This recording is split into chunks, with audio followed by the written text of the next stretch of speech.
Ayurvedic doctors को surgery की अनुमति के विरोध में भूख हड़ताल पर उतरी इंडियन मेडिकल एसोसिएशन। बोले आईएमए के सेक्रेटरी जनरल, सरकार के इस फैसले से पब्लिक को नुकसान।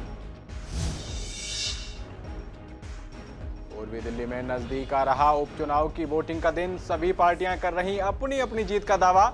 बोले आप विधायक रोहित मेहरोलिया, चुनावी टक्कर में नहीं है बीजेपी कांग्रेस।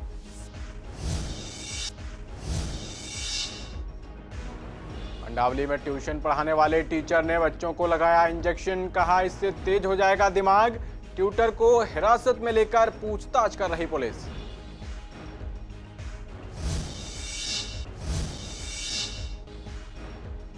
किसान आंदोलन को चलते हो गए 80 दिन, ट्रैक्टर रैली के बाद अब 18 फरवरी को रेल रोकेंगे किसान।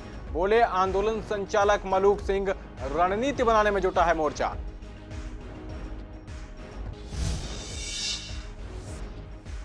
और हेल्थ कमेटी की मीटिंग में चेयरपर्सन की अधिकारियों को चेतावनी, काम न करने वाले अधिकारी हो जाएं ठीक। बिना लाइसेंस खुल रही मीट शॉप्स पर जताई गई चिंता।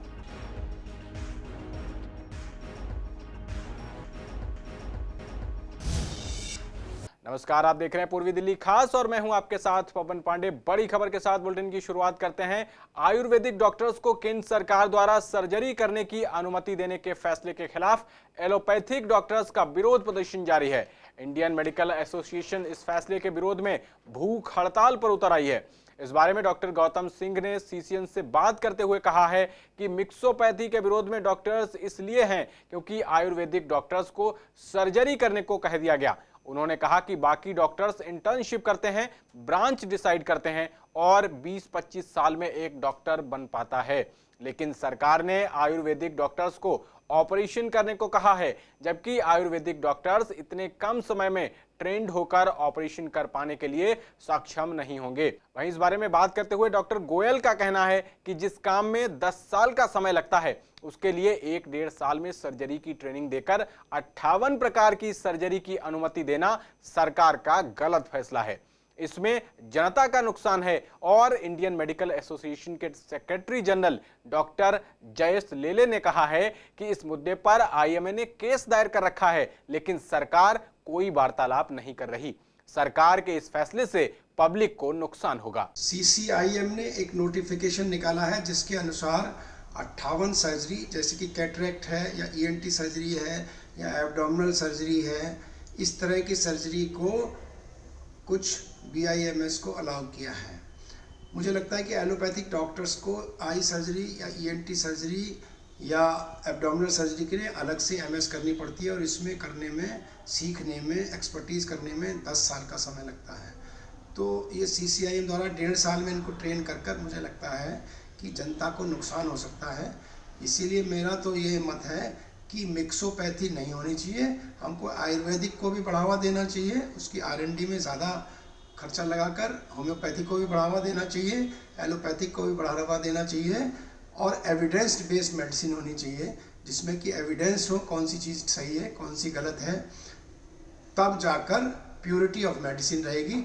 मिक्सिंग जहाँ करेंगे उससे जनता को नुकसान हो सकता है। जहाँ पे आयुर्वेदिक के अंदर जो सरकार ने नियम दिया है उसके अंदर 1.5 साल की ट्रेनिंग के बाद या 1 साल की ट्रेनिंग के बाद वो एक सर्जन तैयार हो जाएगा जो कि पेट का भी ऑपरेशन करेगा, जो कि फेफड़े का भी करेगा, जो कि आंख का भी करेगा, गले का भी करेगा। तो कहीं ना कहीं उन डॉक्टर्स की ट्रेनिंग और उन डॉक्टर्स की जो एक्सपर्टीज है वो मैच नहीं कर सकती एलोपैथिक के लिए, और इसलिए क्योंकि इसमें जनता का नुकसान होगा। जो लोगों को ये नहीं पता कि वो डॉक्टर एलोपैथिक डॉक्टर है, आयुर्वेदिक डॉक्टर है, वो कितने साल की ट्रेनिंग के साथ है, उसके पास चले जाएंगे और उससे ऑपरेशन कराएंगे तो उनको नुकसान होने की संभावना बहुत ज़्यादा हो जाती है। सरकार ये कहती है कि ऐसे डॉक्टरों को हम गाँव में भेजेंगे, तो क्या गाँव में हमारे भाई बंधु जो है उनकी जान के साथ खिलवाड़ करना सही है? इसी आक्रोश में हम सब डॉक्टर्स साथ निकले हैं जिससे कि हम जनता को जागरूक कर सकें कि मिक्सोपैथी को जो है वो मना करना चाहिए सरकार को, और उसमें जो ये नियम है जिसके अंदर ऑपरेशन करने की अनुमति दी है, इस नियम को वापस लेना चाहिए सरकार को। ये हमारा आक्रोश है और ये हमारा आंदोलन। ये मिक्सोपैथी के विषय में गवर्नमेंट को जो हमने इन्फॉर्मेशन दी है, जो हमने ऑब्जेक्शंस दिए हैं, उसके बारे में लोगों को कहलवाने के लिए एक प्रकार का ये हंगर स्ट्राइक था, जिसमें मिक्सोपैथी जो विषय है उसमें जो 58 सर्जरीज जो आयुर्वेदिक डॉक्टरों को सर्जरी करने को मुभा देने वाले हैं CCIM नोटिफिकेशन, उसके बारे में IMA ने कोर्ट में केस दाखिल किया है। सभी जगह पे पार्लियामेंट को, प्राइम मिनिस्टर जी को और आयुष मिनिस्ट्री को, सबको हमने हमारी ऑब्जेक्शंस लिखी है। उन्होंने हमको रिक्वेस्ट किया, हमने उनको रिक्वेस्ट किया है कि आज हमें अपॉइंटमेंट दे के हमको हमारा जो मुद्दा है वो सुन ले। लेकिन जो नवंबर में नोटिफिकेशन आया उसके बारे में आज 2 महीना हो गए, कुछ गवर्नमेंट की तरफ से वार्तालाप भी नहीं छेड़ा है इसके बारे में। ये 15 दिन था। आज हम ये बोलना चाहते हैं कि गवर्नमेंट जो कर रही है इसमें जो गरीब लोग हैं, जो पेशेंट है, उनको आगे जाके तकलीफ़ होने वाला है। आज जो 58 सर्जरीज है ये कोई एक ट्रेनिंग जो रेगुलर होनी चाहिए वैसे उनको उनके शिक्षा पद्धति में नहीं दी जाती है, लेकिन उनको 2 साल का कोर्स करके, शॉर्ट करके, जो एक तरह से हम लोग बोलेंगे कि उसको half baked, untrained, half trend doctors को सर्जन की मुभा देने वाले हैं। ये बहुत ही खतरनाक चीज़ हो सकती है आगे जाके। वहीं दिल्ली में अगले साल होने वाले निगम चुनाव के पहले हो रहे उपचुनाव को लेकर राजनीतिक पार्टियों की जोर आजमाइश शुरू हो गई है। रिहर्सल के तौर पर देखे जा रहे उपचुनाव के लिए मतदान 28 फरवरी को होना है। दिल्ली नगर निगम के उत्तरी और पूर्वी निगम के 5 वार्डों के लिए उपचुनाव हो रहे हैं। इनमें शालीमार बाग, रोहिणी, चौहान बांगर, कल्याणपुरी और त्रिलोकपुरी शामिल हैं। नगर निगम पर पिछले करीब 15 सालों से बीजेपी का कब्जा है। इस दरमियान निगम की सरकार में विपक्ष में रहने वाली पार्टी आम आदमी पार्टी ने सत्तारूढ़ भाजपा को जोरदार चुनौती देने की तैयारी की है। वहीं नगर निगम उपचुनाव में कांग्रेस अपनी खोई प्रतिष्ठा बचाने की कोशिश में जुटी है। कांग्रेस की कोशिश है कि 5 वार्डों में से सीट पर कब्जा कर विपक्ष की भूमिका में आए। आम आदमी पार्टी के विधायक रोहित मेहरोलिया का कहना है कि बीजेपी कांग्रेस तो टक्कर में ही नहीं है। आपको लेकर जनता की सोच बहुत अच्छी है, इसलिए आप कैंडिडेट्स को लेकर अच्छा उत्साह देखा जा रहा है। वहीं बीजेपी के जिलाध्यक्ष रामकिशोर शर्मा ने भी चुनावी माहौल अपने पक्ष में होने की बात कही। उन्होंने कहा कि जनता का अच्छा रिस्पॉन्स है, बीजेपी ही जीतेगी। जनता बीजेपी को चाहती है, बीजेपी के कामों से खुश है। साथ ही कहा कि चुनाव में कंपटीशन तो है पर जीत बीजेपी की हो रही है। दिल्ली के अंदर 5 सीटों के ऊपर, एमसीडी की 5 सीटों के ऊपर उपचुनाव हो रहे हैं और आने वाली 28 फरवरी को मतदान है। और हमारे वार्ड नंबर 2 के अंदर, त्रिलोकपुरी विधानसभा के वार्ड नंबर 2 के अंदर भी यहाँ पर एक उपचुनाव है, क्योंकि यहाँ से पहले जब मैं निगम पार्षद था और पार्टी ने मुझे यहाँ से मौका दिया विधानसभा लड़ने का, तो सीट खाली हो गई थी। तो आज जनता का जो उत्साह मिल रहा है देखने के लिए, उसको देखते हुए लग रहा है कि 5 की 5 सीटें आम आदमी पार्टी बहुत बड़े अंतर के साथ में जीत रही है। खासतौर से बीजेपी ने जो पिछले 15 सालों के अंदर एक भ्रष्टाचार का बहुत बड़ा तंत्र खड़ा कर दिया है एमसीडी के अंदर, और एमसीडी को विश्व के सबसे भ्रष्टतम डिपार्टमेंट की सूची में पहले पायदान पे लाकर खड़ा कर दिया है और दिल्ली को पूरी तरीके से कूड़ा कर दिया है। बीजेपी वालों के भ्रष्टाचार के चलते ही आज कर्मचारियों को समय पे सैलरी नहीं मिलती है, चाहे सफाई कर्मचारी हों, चाहे डॉक्टर्स हों, टीचर्स हों, चाहे बीडीसी कर्मचारी हों। आए दिन हड़ताल देखने को मिलती है, जिससे कि जनता का ही नुकसान होता है। और आज दिल्ली के अंदर अगर बात करें आम आदमी पार्टी के माननीय अरविंद केजरीवाल जी की, तो पिछले 5-6 सालों के अंदर जो क्रांतिकारी बदलाव दिल्ली के अंदर जनता को देखने को मिले हैं, आज चाहे बात करें पानी की, बिजली की, शिक्षा की, स्वास्थ्य की, बुनियादी क्षेत्रों में बहुत शानदार काम हुए हैं। जनता उन कामों को लेकर बहुत उत्साहित है और आने वाले 28 तारीख को जनता अपना जो जनादेश देगी उसके अंदर स्पष्ट दिख रहा है कि आज आम आदमी पार्टी 5 की 5 सीटों के ऊपर बहुत भारी अंतर के साथ में जीत रही है। अगर वार्ड नंबर 2 की बात करें तो निगम पार्षद रहते हुए लगभग 2-2.5 साल के अंदर जो हमने यहाँ पर शानदार काम करके दिखाए हैं, उसका भी असर लोगों पर दिख रहा है। देखिए, अभी एक नगर निगम का सेमीफाइनल दिल्ली में 5 वार्ड के चुनाव हो रहे हैं। उसमें 4 वार्ड आम आदमी पार्टी के पास थे। हमारे पास न कल्याणपुरी था न त्रिलोकपुरी था, दोनों में आम आदमी थी।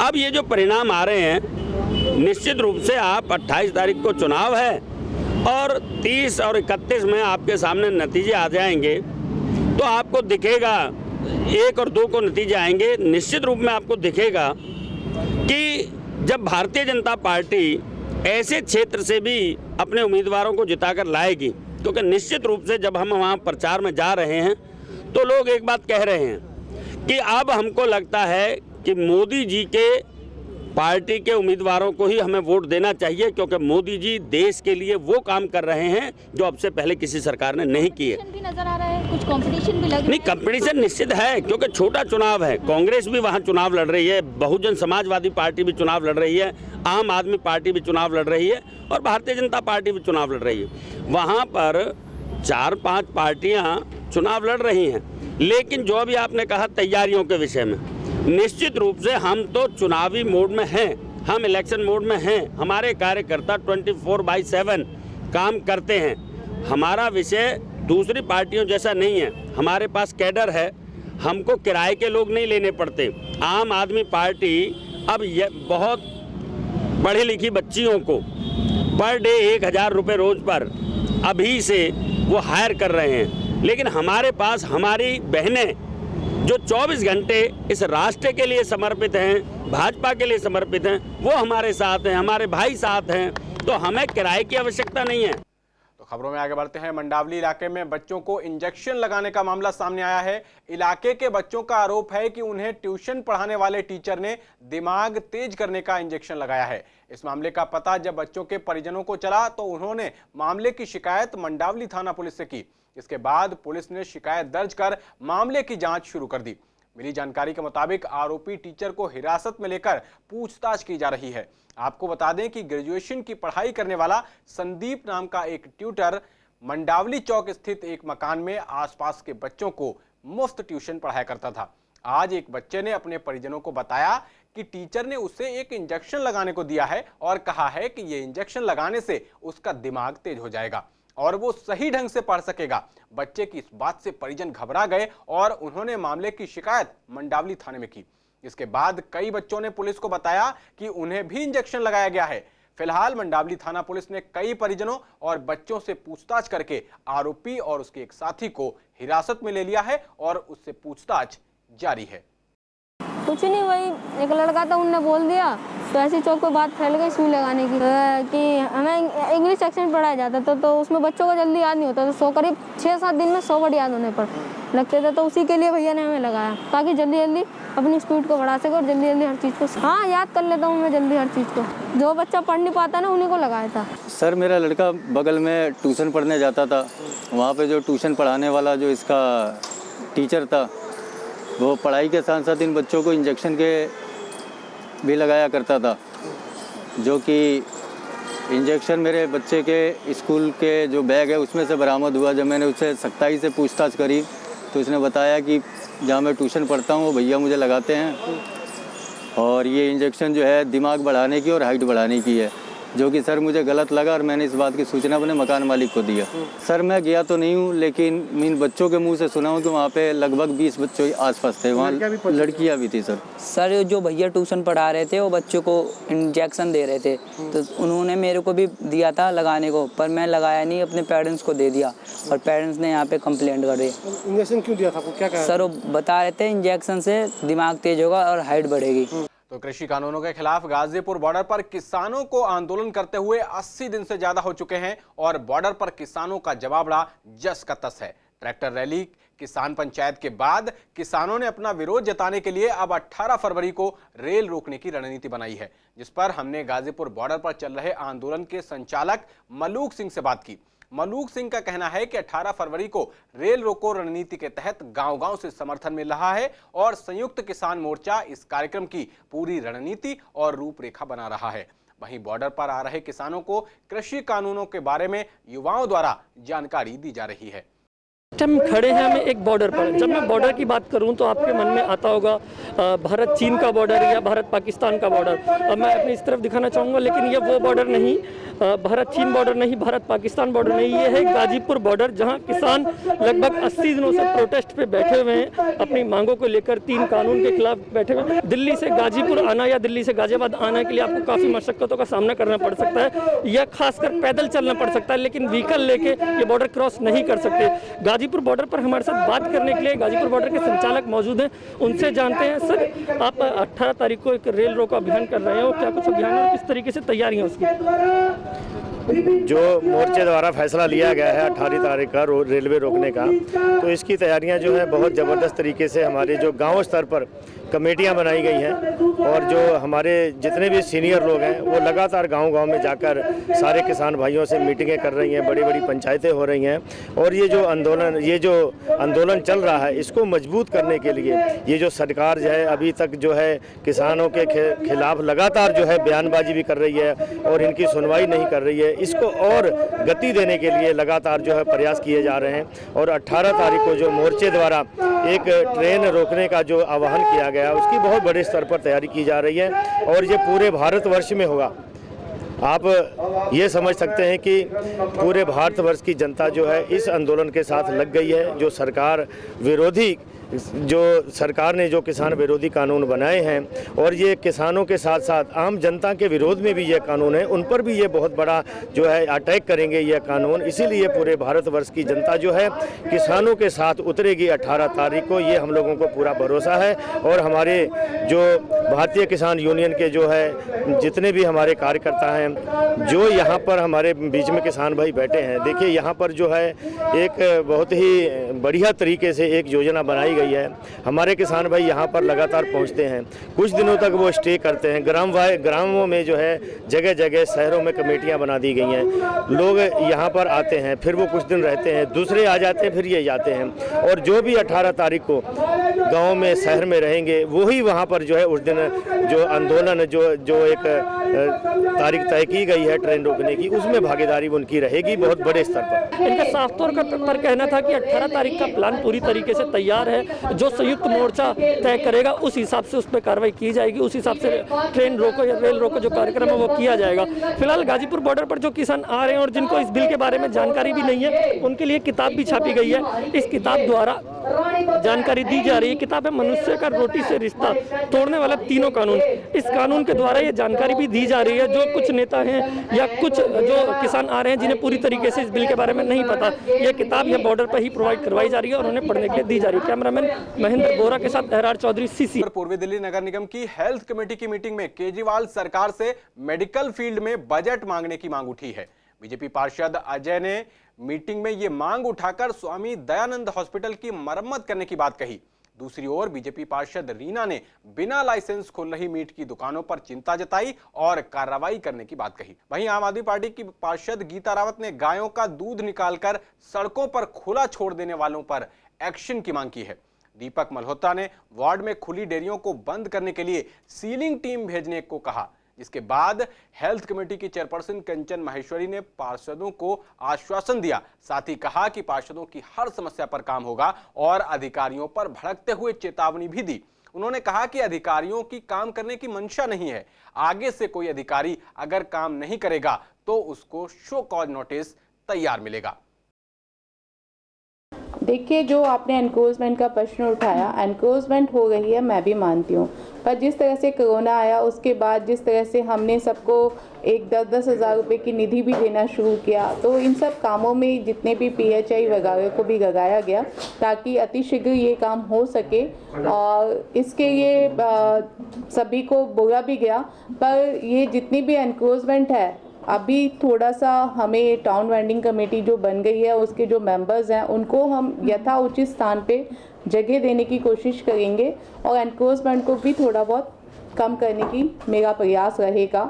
और इसके साथ साथ जैसा कि आपने बताया कि वो PHI लोग अपने पार्षदों से नहीं मिलते, मैं मानती हूँ कि उनकी संख्या कम है, परंतु कम से कम हफ्ते में एक बार, 15 दिन में एक बार तो वो मिल सकते हैं, जिसका निर्देश आज मैंने अपनी मीटिंग में भी दिया है कि जितने भी PHI हैं मेरे पास भी रिपोर्ट आनी चाहिए हर हफ्ते वो कौन से पार्षद से मिले। ऐसा मैंने उनको निर्देश दिया कि वो अपने अपने इलाके में जाएंगे और मुझे भी रिपोर्ट दें। धर्म विशेष को हमें नहीं जोड़ना चाहिए, हम जनता की सेवा के लिए हैं, हमें निश्चित रूप से काम पे अपना ध्यान देना चाहिए। अतिक्रमण में ये कोई भी नहीं है कि कौन खड़ा है कौन नहीं खड़ा, कोई जात नहीं पूछ रहा किसी से, कोई किसी का मजहब नहीं पूछ रहा, हमें अतिक्रमण को कम करना है। बिल्कुल, जैसा आपने भी देखा कि मैं मानती हूँ कि स्टाफ की कमी है, हर चीज़ की कमी है, पर इसके साथ साथ अधिकारियों में इच्छा शक्ति की भी कमी है। वो काम करना नहीं चाहते, इसलिए इतनी दिक्कतें आ रही हैं। कहीं पे भी इनको एक हफ्ते के लिए भी अगर हम ढीले छोड़ देते हैं तो ये बहुत आराम से बैठ जाते हैं। इन्होंने अपने अंदर यही नहीं है कि हमें अपने काम के प्रति सजग होना है। तो इसको देखते हुए अभी हाई कोर्ट का भी ऑर्डर है कि हम ज़्यादा यहाँ पे जितने भी पार्षद हैं उनकी एनओसी लगनी भी बंद हो गई है, जिसकी वजह से ये काफ़ी बढ़ती जा रही हैं। तो आज अधिकारियों को टाइट भी इसी विषय पे किया गया है कि वो अपने अपने क्षेत्र में जाएं और उनका भी ये बोला गया है कि हफ्ते में एक बार अपने पार्षद से मिले, 15 दिन में एक बार तो सुनिश्चित करी गई। दिल्ली में कोरोना का ग्राफ कंट्रोल में है और इसी के साथ कोरोना वैक्सीन की दूसरी डोज लेने को लेकर कर्मचारियों में उत्साह नहीं दिख रहा है। राजीव गांधी हॉस्पिटल में पहले दिन 43% से भी कम हेल्थ वर्कर्स ने कोरोना वैक्सीन की दूसरी डोज ली। इस कम वैक्सीनेशन के लिए डॉक्टर कई वजह बता रहे हैं। अस्पताल के nodal officer doctor Ajit Jain के मुताबिक दूसरा डोज लेने के लिए हेल्थ वर्कर्स को उसी दिन और उसी समय पर आना है। पहले डोज की तरह इसमें कभी भी आने का ऑप्शन नहीं है। उन्होंने कहा कि शनिवार को कई हेल्थ वर्कर्स की छुट्टी रहती है, वहीं हेल्थ वर्कर्स के बीच 6 हफ्ते में दूसरा डोज लेने का भ्रम भी बना हुआ है। Nodal officer doctor Ajit Jain का कहना था कि जिस तरीके से हॉस्पिटल में कुछ चरण में फर्स्ट डोज का ज्यादा वैक्सीनेशन नहीं हो पाया था, उसी के मद्देनजर सेकेंड डोज के चरणों में भी वैक्सीनेशन कम रहने वाला है।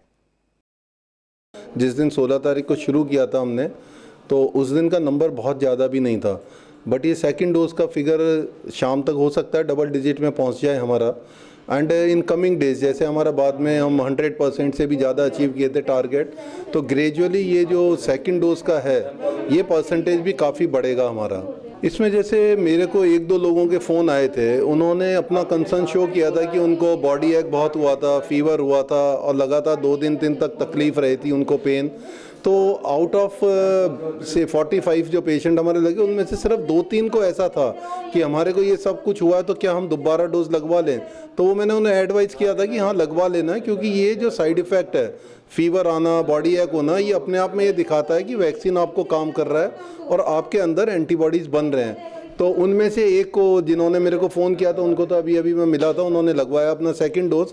दूसरों का मैं देखता हूँ, एक ने और ने जिसने फ़ोन किया था, तो बहुत ही हल्का सा आई कैन से कि सेकंड डोज का हेजिटेंसी उन लोगों को है जिन लोगों को थोड़ा बहुत AEFI हुआ था। अदरवाइज बाकी लोगों का ऐसा कोई फ़ोन नहीं आया और वो आके लगवा भी रहे हैं। तो पूर्वी दिल्ली में चोरी की वारदातों में लगातार इजाफा होता जा रहा है। चोरों के हौसले बुलंद हैं और पुलिस घटनाओं का पर्दाफाश नहीं कर पा रही। लगभग 20 दिन पहले मयूर विहार फेज 1 में 2 चोरों ने एक घर को अपना निशाना बनाया था, जहां पीड़ित के मुताबिक उसके घर में लाखों की चोरी की गई थी। इस बारे में 20 दिन बीत जाने के बाद भी पुलिस प्रशासन को घटना के खुलासे से संबंधित कोई भी जानकारी नहीं मिली है, जबकि चोरों का चेहरा CCTV फुटेज में साफ देखा जा सकता है। अब सवाल उठता है कि पुलिस प्रशासन की इतनी ढिलाई क्यों है? चोरी भी हो गई है, CCTV में चेहरा भी आ गया है, फिर भी पुलिस के हाथ खाली क्यों हैं? दिल्ली में चोरी की वारदातें कोई आम बात नहीं रही, लेकिन पुलिस के हाथ चोरी के बाद भी खाली रहे, ये एक आम बात है। ऐसा ही एक मामला है मयूर विहार फेस 1 का, जहां लगभग आज से 20 दिन पहले एक घर में चोरी हुई थी, जिसके बाद उन चोरों का CCTV खंगाला गया। CCTV में भी साफ वो नज़र आए और लगभग 20 दिन के बाद उस घर से ही चोरी के किए गए वारदात के जो औजार थे वो मिले। मैं दिखाना चाहूँगा, ये कुछ औजार इस तरीके के मिले जो साफ दिख रहा है कि चोरी के लिए बनाए गए थे। जिस तरीके से ने ऊपर से मोड़ा गया है और लगभग ये 3 से 4 किलो के हैं और ऐसे ही कम से कम 2 या 3 औजार, ये नीचे दिखाना चाहूँगा कैमरामैन से बोल के कि लगभग ऐसे 2 या 3 औजार घर से ही बरामद हुए हैं, लेकिन चोर अभी तक नहीं बरामद हुए। चोरों का कोई नामो निशान नहीं है। जिनके घर चोरी हुई थी वो संजय शर्मा जी हैं, उनसे जानते हैं कि कितने दिन हो गए और पुलिस के हाथ अभी तक खाली हैं, क्या कुछ इस मामले में अभी तक इन्हें पता लग पाया है। सर, ये चोरी हुए लगभग 20 दिन हो गए, तो पुलिस से क्या कुछ आपका बात होती है या पुलिस क्या कहती है इसके लिए? करीब 20 दिन हो गए हैं और एक घर में एक दिन सफाई करते हुए, सामान रखते हुए हमने एक बैग में देखा कि ये औजार जो है चोर यहीं छोड़ गए। हमने थाने में जाके पर्सनली इन्फॉर्मेशन भी दी कि हमें औजार चोरों के भी मिल गए हैं। तो पुलिस वाली बस हमें यही कहते रहते हैं कि तुरंत पकड़े जाएंगे चोर, आप चिंता मत करिए, हम कार्रवाई कर रहे हैं। और लेकिन मुझे कुछ लगता नहीं है, और ना तो अपनी बातें वो क्लियर करते हैं। सीसीटीवी की फुटेज देने के बाद, फिंगरप्रिंट्स लेने के बाद और औजार मिलने के बाद, उसके बावजूद भी आज अभी तक कुछ पता नहीं है चोरों का। और पुलिस जो है और उनकी टीम दूसरे कामों में व्यस्त रहती है, इसलिए चोर इन सब चीज़ों का फ़ायदा उठा के। और मैं तो सभी को कहूँगा कि ये औजार जो मेरे को मिले हैं, मैंने पहली बार देखे ऐसे औजार, सभी लोग देखें कि ऐसे औजार यूज़ होते हैं, और ऐसे औजार ये बड़े से बड़ा ताला और बड़े से बड़ा दरवाज़ा सेकंड से तोड़ देते हैं। अभी तक तो कुछ नहीं है। पुलिस जो है बस कोशिश कर रही है कि हमने किसी को सस्पेक्ट किया है, आपकी कामवाली को किया है, लेकिन अभी तक कुछ कोई कार्रवाई, कोई पॉजिटिव रिजल्ट कुछ नहीं निकला है। एफआईआर भी करा ली, सीसीटीवी भी पुलिस को दे दिया, और उसके बाद घर से ही लगभग 20 दिन बाद वो औजार भी मिल चुके हैं जिनसे चोरी हुई है।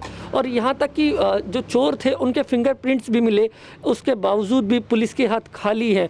संजय शर्मा जी का साफ तौर पर कहना था कि जिस तरीके से पुलिस की ढिलाई दिख रही है, उस तरीके से पुलिस पे बिल्कुल विश्वास नहीं रहा है कि वो चोर को पकड़ने में कामयाब भी हो पाएंगे या नहीं। ये जो औजार हैं ये साफ तौर पर दिखते हैं कि ये औजार चोरी के मकसद से बनाए गए थे। खासकर तो ये 2 औजार जो जिन्हें मोड़ा गया है, ये चोरी के लिए, लॉक तोड़ने के लिए यूज़ किए जाने वाले औजार खास तौर से डिज़ाइन किए हुए हैं। इनका वेट भी काफ़ी है, इनका वेट देखें तो लगभग 3 किलो के आसपास का वेट था। संजय शर्मा जी का कहना है जो इनके घर से लगभग 20 से 25 लाख की चोरी हुई है, वो छोटी चोरी नहीं, एक आम आदमी के लिए, जॉब करने वाले के लिए एक बहुत बड़ी रकम है। कैमरामैन महेंद्र बोरा के साथ अहरार चौधरी, CCN। तो इस बुलेटिन में मेरे साथ इतना ही। बाकी खबरों के लिए देखते रहिए CCN। नमस्कार।